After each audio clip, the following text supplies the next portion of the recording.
छत्रपती संभाजीनगर जिल्ह्यातील वाळूज गटातून निवडून आलेले तसेच निवृत्त पोलीस उपायुक्त श्री बालाजी सोनटक्के यांची जिल्हा परिषद समाज कल्याण सभापतीपदी निवड झाल्यानंतर विविध स्तरातून त्यांचं अभिनंदन होतं।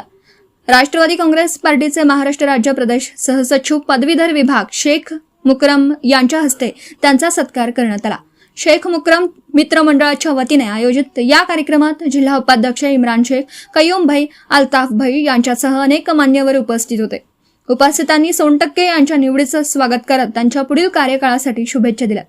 बालाजी सोनटक्के यांनी आपल्या भावना व्यक्त केली। माझ्यावर सोपवण्यात आलेली जिल्हा परिषद समाज कल्याण सभापती पदाची जबाबदारी मी पूर्ण प्रामाणिकपणे आणि पारदर्शकपणे पार पाडेन। समाजातील वंचित, गरजू आणि दुर्बल घटकांसाठी शासनाच्या योजना प्रभावीपणे राबवण्यावर माझा भर राहील। सर्वसामान्य नागरिकांच्या अपेक्षा पूर्ण करण्यासाठी मी सदैव कटिबद्ध राहीन। सर्वांच्या सहकार्याने जिल्ह्याच्या सर्वांगीण विकासासाठी काम करणार आहे, असं त्यांनी सांगितलं। शेख मुकरम काय म्हणाले? श्री बालाजी सोनटक्के यांची समाज कल्याण सभापतीपदी झालेली निवड अत्यंत योग्य आहे।